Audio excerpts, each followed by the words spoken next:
Well, the influences behind the wildland trend were kind of very tactile. There was a lot of fur and sort of organic references. Fashion and furniture and sort of a lot of handmade things. So the idea of sort of craft, it runs through a lot of the objects and those sort of organic shapes.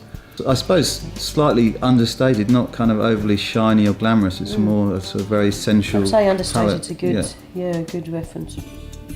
Well, they're very moody, the colours in the Wildland palette. They're sort of good, you know, with those really amazing dark colours like your Cascade Cove and your Western Mile. They can really sort of create that sense of like the stormy sky like we were talking about before. Some of these remind me of, you know, going out into the powdered gum is and sort of those amazing skies sometimes you get. It made us think about colours we wouldn't normally think about, and in doing that we discovered quite exciting things that perhaps we wouldn't have discovered. So moving forward from here, we're probably going to be a little bit more adventurous in how we work with colours and how we combine colours.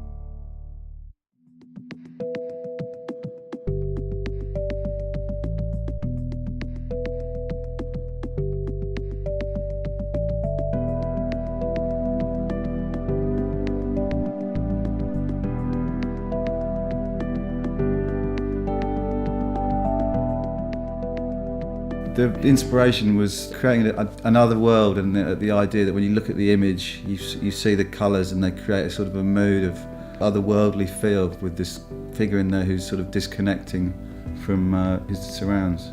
Well, my favourite is the pink marble, which is one of the halo of the pink colours, which I've become quite attracted to since doing this project.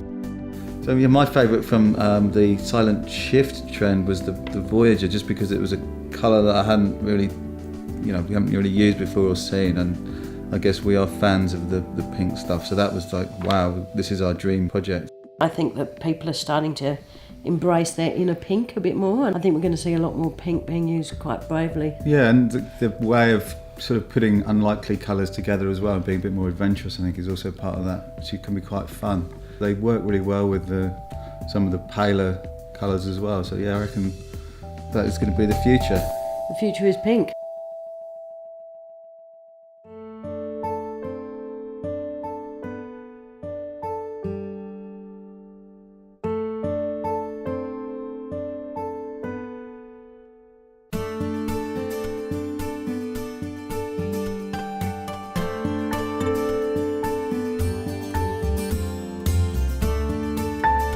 The Mod House set was inspired by the Dulux colours, but also bold colour, strong shape and pattern, but also we took influences from fashion and modern art.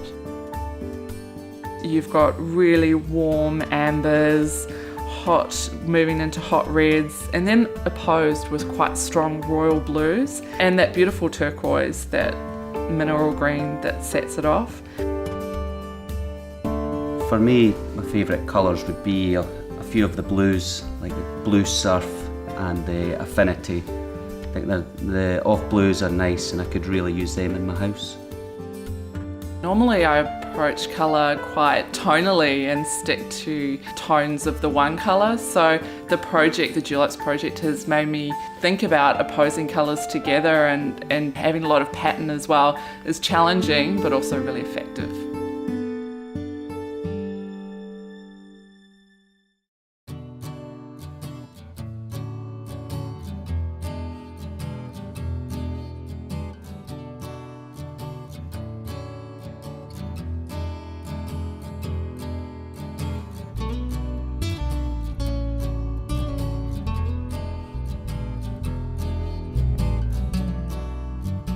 The earthwork sets were inspired by nature and the idea of bringing nature indoors and the idea of reconnecting back with nature through your interiors at home. The colours are just really representative of nature itself, earth tones, grass tones, plant tones, and everything in between.